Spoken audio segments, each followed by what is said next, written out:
ಗೌರಿಬಿದನೂರಿನಲ್ಲಿ ವೈದ್ಯರ ನಿರ್ಲಕ್ಷ್ಯಕ್ಕೆ ಬಾಣಂತಿ ಬಲಿ. ವೈದ್ಯರು ಮಾಡಿದ ಎಡವಟ್ಟಿನಿಂದ ಬಾಣಂತಿ ಸಾವನ್ನಪ್ಪಿರುವ ಘಟನೆ ಚಿಕ್ಕಬಳ್ಳಾಪುರ ಜಿಲ್ಲೆ ಗೌರಿಬಿದನೂರು ಸಾರ್ವಜನಿಕ ಆಸ್ಪತ್ರೆಯಲ್ಲಿ ನಡೆದಿದೆ. ಹೌದು, ಗೌರಿಬಿದನೂರು ತಾಲೂಕಿನ ಪುಲಗಾನಹಳ್ಳಿ ಗ್ರಾಮದ ರಾಜಪ್ಪನ ಪತ್ನಿ 30 ವರ್ಷದ ಭಾಗ್ಯಮ್ಮ ಮೃತ ಬಾಣಂತಿಯಾಗಿದ್ದು, ಸೆಪ್ಟೆಂಬರ್ 16ರಂದು ಹೆರಿಗೆಗೆ ಅಂತ ಗೌರಿಬಿದನೂರಿನ ಸರ್ಕಾರಿ ತಾಯಿ ಮತ್ತು ಮಕ್ಕಳ ಆಸ್ಪತ್ರೆಗೆ ಭಾಗ್ಯಮ್ಮ ದಾಖಲಾಗಿದ್ರು. ಈಕೆಯ ಮೊದಲ ಹೆರಿಗೆ ಶಸ್ತ್ರಚಿಕಿತ್ಸೆಯಾಗಿತ್ತಂತೆ. ಈಗ ಎರಡನೇ ಹೆರಿಗೆಯು ಸಾಮಾನ್ಯ ಹೆರಿಗೆ ಆಗುವ ಲಕ್ಷಣಗಳು ಕಾಣದ ಕಾರಣ ಅಲ್ಲಿನ ವೈದ್ಯೆ ಡಾಕ್ಟರ್ ಶ್ವೇತಾ ಶಸ್ತ್ರಚಿಕಿತ್ಸೆ ಮಾಡಿ ಹೆರಿಗೆ ಮಾಡಿದ್ದಾರೆ. ನಂತರ ಮಗು ಮತ್ತು ಗರ್ಭಿಣಿಯನ್ನ ಐಸಿಯುಗೆ ಸ್ಥಳಾಂತರಿಸಿ ಚಿಕಿತ್ಸೆ ನೀಡಿದ್ದಾರೆ. ಸ್ವಲ್ಪ ಸಮಯದ ನಂತರ ಬಿಪಿ ಕಡಿಮೆಯಾಗಿ ರಕ್ತಸ್ರಾವ ಹೆಚ್ಚಾಗಿದ್ದರಿಂದ ರಕ್ತವನ್ನು ಹಾಕಲು ಮತ್ತೊಮ್ಮೆ ಪರಿಶೀಲಿಸಿದಾಗ ರಕ್ತದ ಗುಂಪು ಬಿ ನೆಗೆಟಿವ್ ಬಂದಿದೆ. ನಂತರ ರಕ್ತ ಕ್ರಾಸ್ ಮ್ಯಾಚ್ ಮಾಡಿ ಓ ನೆಗೆಟಿವ್ ರಕ್ತವನ್ನ ನೀಡಿದ್ದು, ರಕ್ತಸ್ರಾವ ನಿಲ್ಲದ ಕಾರಣ ಹೆಚ್ಚಿನ ಚಿಕಿತ್ಸೆಗೆ ಅಂತ ಬೆಂಗಳೂರು ವಾಣಿವಿಲಾಸ್ ಆಸ್ಪತ್ರೆಗೆ ರವಾನಿಸಿದ್ದಾರೆ. ವಾಣಿವಿಲಾಸ್ ಆಸ್ಪತ್ರೆಯಲ್ಲಿ ಬಿ ನೆಗೆಟಿವ್ ರಕ್ತವನ್ನ ನೀಡಿದ್ದಾರಂತೆ. ಇದರಿಂದ ಆಕೆಯ ಆರೋಗ್ಯದಲ್ಲಿ ಏರುಪೇರಾಗಿ ಹೃದಯಾಘಾತವಾಗಿ ಸಾವನ್ನಪ್ಪಿದ್ದಾರೆ. ಆಕೆಯ ಸಾವಿಗೆ ಗೌರಿಬಿದನೂರಿನ ತಾಯಿ ಮತ್ತು ಮಕ್ಕಳ ಆಸ್ಪತ್ರೆಯ ವೈದ್ಯರ ನಿರ್ಲಕ್ಷ್ಯವೇ ಕಾರಣ ಅಂತ ಆರೋಪಿಸಿ ಆಕೆಯ ಕುಟುಂಬಸ್ಥರು ಆಸ್ಪತ್ರೆಯ ಮುಂದೆ ಶವ ಇಟ್ಟು ಪ್ರತಿಭಟನೆ ನಡೆಸಿ ಮೃತರ ಕುಟುಂಬಕ್ಕೆ 1 ಕೋಟಿ ಪರಿಹಾರ, ಮಕ್ಕಳಿಗೆ ಶಿಕ್ಷಣ, ಮೃತಳ ಪತಿಗೆ ಸರ್ಕಾರಿ ಕೆಲಸ ಕೊಡಿಸುವಂತೆ ಒತ್ತಾಯಿಸಿ ಇಡೀ ದಿನ ಧರಣಿ ನಡೆಸಿದ್ರು. ಅಷ್ಟೇ ಅಲ್ಲದೆ ಹೆರಿಗೆಗೆ 10,000 ರೂಪಾಯಿ ಲಂಚ ಕೂಡ ಪಡೆದಿದ್ದಾರೆ ಅಂತ ಆರೋಪಿಸಿದ್ರು. ಸೋಮವಾರ ಮದುವೆ ಮಾಡ್ಕೊಂಡು 3 ವರ್ಷ ಆಗಿತ್ತು. ಫಸ್ಟ್ ಮಗುನು ಇಲ್ಲೇ ಸಿಸರಿಂಗ್ ಮಾಡಿದರು ಗೋವಿಂದ್ ಸರ್. ಅವ್ರು ಚೆನ್ನಾಗಿದ್ರು. ಇವಾಗೆಲ್ಲ ಮಗುಗೆ ಮೊನ್ನೆ ಬಂದಾಗ ಈ ಥರ ಸಿಸರಿಂಗ್ ಮಾಡಿ ಡಾಕ್ಟ್ರ್ ಇಲ್ಲಿ ಆಗಲ್ಲ, ಇದು ವಾಣಿವಿಲಾಸಕ್ಕೆ ಹೋಗೋಣ ಅಂತೇಳಿ ವಾಣಿವಿಲಾಸಕ್ಕೆ ಕರ್ಕೊಂಡೋದ್ರು. ಅಲ್ಲಿ ಡಾಕ್ಟ್ರು ಆಗಲ್ಲ, ಇಲ್ಲಿ ಬ್ಲಡ್ ಜಾಸ್ತಿ ಬ್ಲೀಡಿಂಗ್ ಆಗ್ತಾಯಿದೆ, ಆಗಲ್ಲ ಇದಾಗ್ತದೆ ಅಂತೇಳಿ ಇದು ಮಾಡ್ತಾಯಿದ್ರು. ಇವತ್ತು ಬೆಳಗ್ಗೆ ಬಂದು ಇಲ್ಲೆಲ್ಲ ಪ್ರತಿಭಟನೆ ಎಲ್ಲ ಮಾಡಿದ್ರಿ. ಅಧಿಕಾರಿಗಳು ಏನೆಲ್ಲ ತೀರ್ಮಾನ ಮಾಡಿದ್ರು, ಏನೆಲ್ಲ ಆಶ್ವಾಸನೆ ಕೊಟ್ಟಿದ್ದಾರೆ ಏನು ಅಂತ? ಅಧಿಕಾರಿಗಳು ಮಾಡ್ತೀವಿ, ಅವ್ರ ಮೇಲೆ ಕ್ರಮ ಕೈಗೊಳ್ತೀವಿ ಅಂತವ್ರೆ. ನಮಗೇನು ಹೇಳಿಲ್ಲ ಇನ್ನು. ಅವ್ರು ಮಾಡ್ತೀನಿ ಅಂದರೆ ನಾಳೆ ಮಾಡ್ತೀನಿ, ನಾಳೆ ಮೀಟಿಂಗ್ ಇದೆ, ನಾಳೆ ಬರ್ರಿ 3 ಗಂಟೆಗೆ ಅಂತ ಹೇಳಿದ್ದಾರೆ. ಅಂದರೆ ನಿಮ್ಮದು ಏನಾದರೂ ಡಿಮ್ಯಾಂಡ್ಸ್ ಏನಾದರೂ ಇದೆಯಾ? ಏನು ನಮ್ಮದು ಡಿಮ್ಯಾಂಡ್ ಏನಿಲ್ಲ. ಸ್ವಲ್ಪ ಆಂಬುಲೆನ್ಸ್ ಸೌಲಭ್ಯ ಮಾಡಬೇಕು, ಬ್ಲಡ್ ಬ್ಯಾಂಕ್ ಓಪನ್ ಮಾಡಬೇಕು ಸರ್. ಇಲ್ಲಿ ನನಗೆ ದುಡ್ಡು ಬೇಡ, ನಮ್ಮ ಮಕ್ಕಳು ನಾನು ಸಾಕೊಂತೀನಿ. ಫಸ್ಟು ಬ್ಲಡ್ ಬ್ಯಾಂಕ್ ಇಲ್ಲಿ ಓಪನ್ ಮಾಡಬೇಕು ಸರ್.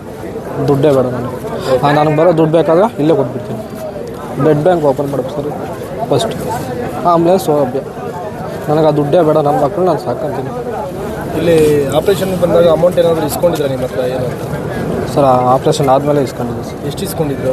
7,000 ಸರ್. ಈ ಹಿಂದೆ ಮಗು ಅದಕ್ಕೂ ಅಮೌಂಟ್ ಏನಾದರೂ ಇಸ್ಕೊಂಡಿದ್ರಾ? ಹಿಂದೆ ಮಗುಗೆ ಫಸ್ಟ್ ಮಗುಗೆ ಇಸ್ಕೊಂಡಿದ್ದಾರೆ ಸರ್. ಎಷ್ಟು ಇಸ್ಕೊಂಡು? 10,000 ಇಸ್ಕೊಂಡಿದ್ದೆ.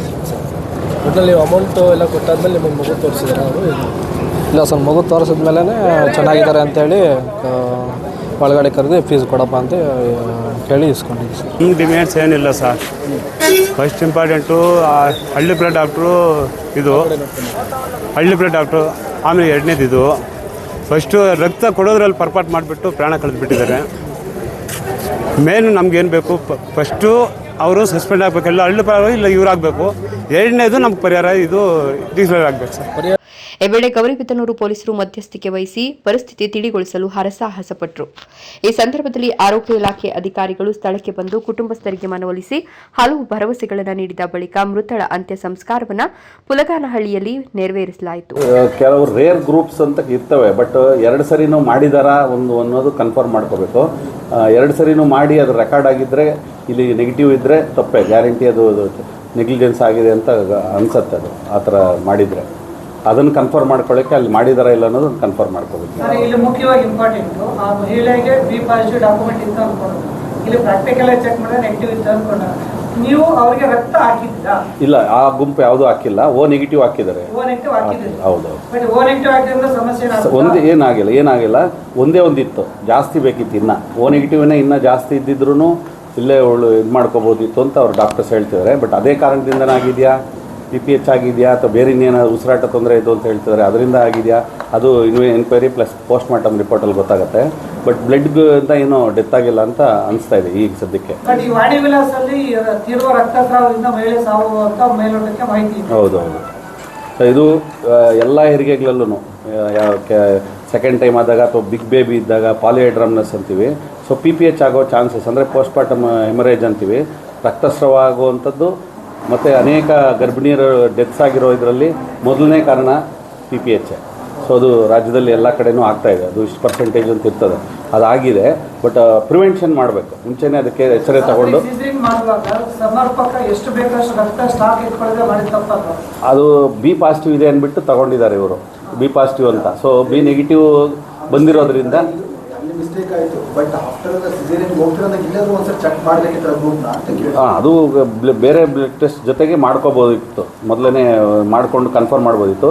ಆದರೆ ಎಮರ್ಜೆನ್ಸಿಯಾಗಿ ತೊಗೋಬೇಕು ಅಂತ ಹೇಳಿಬಿಟ್ಟು ಅಲ್ಲಿ ನೋವಲ್ಲಿದೆ, ಮಧ್ಯದಲ್ಲಿ ಹೆರಿಗೆ ಆಗುತ್ತೆ ಅಂದ್ಬಿಟ್ಟು ಸಿಸೇರಿಯನ್ ಮಾಡಿದ್ದಾರೆ, ತಾಯಿನ ಉಳಿಸೋಕ್ಕೆ ಅಂತ ಮಾಡಿದ್ದಾರೆ. ಬಟ್ ಬ್ಲಡ್ ಗ್ರೂಪ್ ಒಂದು ನೋಡ್ಕೊಂಡಿದ್ದಿದ್ರೆ ಇಲ್ಲ ಅಂತ ಹೇಳ್ಬಿಟ್ಟು ಕಳಿಸ್ಬಿಡ್ತಿದ್ವಿ ಅಂತ ಹೇಳ್ತಾರೆ. ಸೊ ಆ ರೀತಿ ಮಾಡೋದು ಬೇಡ ಅಂತ ಹೇಳ್ಬಿಟ್ಟು ಇಲ್ಲೇ ಮಾಡಬೇಕಾಗಿರೋದ್ರಿಂದ ಇಲ್ಲೇ ಮಾಡಿದ್ದೀವಿ ಅಂತ ಹೇಳ್ತಾ ಇದ್ದಾರೆ. ಡಾಕ್ಟರ್ ಶ್ವೇತಾ ಅಂತ, ಅನಸ್ತಿಷದವರು ಡಾಕ್ಟರ್ ಚೌಡಪ್ಪ ಅಂತ.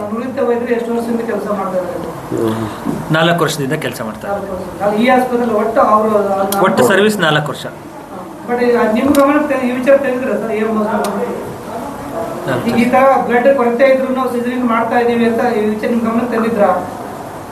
ಅಲ್ಲ, ಆಪರೇಷನ್ ಆದಮೇಲೆ ನನ್ನ ಗಮನಕ್ಕೆ ಇದು ಮಾಡಿದ್ದಾರೆ. ಎಮರ್ಜೆನ್ಸಿ ಅಕಸ್ಮಾತ್ ಅವ್ರನ್ನೇನಾದರೂ ಹಾಗೆ ಕಳಿಸಿದ್ದಿದ್ರೆ ಇಟ್ ವಾಸ್ ಯೂಟ್ರಸ್ ರಪ್ಚರಿಂಗ್ ಸ್ಟೇಜಲ್ಲಿ ಇತ್ತು ಅಂತ, ಪ್ರೀವಿಯಸ್ LSS ಕಾರ್ ಟೆಂಡರ್ನೆಸ್ ಇತ್ತು, ಇಂಪೆಂಡಿಂಗ್ ರಪ್ಚರ್. ಅಕಸ್ಮಾತ್ ನಾವು ರೆಫರ್ ಮಾಡಿದರೆ ದಾರಿನಲ್ಲೇ ಮಗುಗೆ ಇನ್ನೂ ಜಾಸ್ತಿ ಅನಾಹುತ ಆಗೋ ಸಾಧ್ಯತೆ ಇತ್ತು ಅಂತೇಳಿ ಅವರು ಯಾವುದೇ ಇನ್ಫಾರ್ಮೇಷನ್ ಇದು ಮಾಡಿದೆ in the interest of patient ಸಡನ್ನಾಗಿ ಮಾಡಿದ್ದಾರೆ. ಸರ್, ಈ ಆಸ್ಪತ್ರೆಯಲ್ಲಿ ಒಂದು ಸಿಸೇರಿಯನ್ ಹೆರಿಗೆ ಮಾಡೋದಕ್ಕೆ ಅನಧಿಕೃತವಾಗಿ ಎಷ್ಟು ಲಂಚ ತಗೊಳ್ತಾ ಇದ್ದಾರೆ?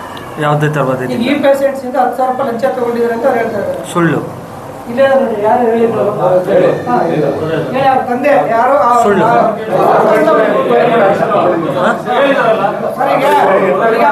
ಅದ್ರ ಮೇಲೆ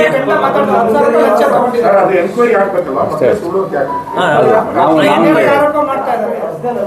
ಈಗ ನಿಮ್ಗೆ ಅದಕ್ಕೆ ಕೇಳಿದ್ರು, ಸಿಸೇರಿಯನ್ ಆಗೋದಕ್ಕೂ ಮುಂಚೆ ಈ ವಿಚಾರ ನಿಮ್ಗೆ ಗಮನಕ್ಕೆ ತಂದ್ರ ಡಾಕ್ಟರ್? ಒಂದು ಭಾಗ,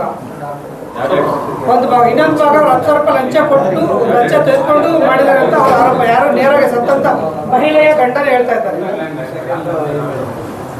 ಸರ್, ಅದು ಏನಾದರೂ ಇದ್ರೆ ಆ ಥರ ನಾವು ಎನ್ಕ್ವೈರಿ ಮಾಡಿ ಅವ್ರ ಮೇಲೆ ಕ್ರಮ ಮಾಡ್ತೀವಿ. ಒಟ್ಟಾರೆ ವೈದ್ಯರು ಮಾಡಿದ ಎಡವಟ್ಟಿಗೆ ಅಮಾಯಕ ಬಾಣಂತಿ ಬಲಿಯಾಗಿರೋದಂತೂ ದುರಂತವೇ ಸರಿ.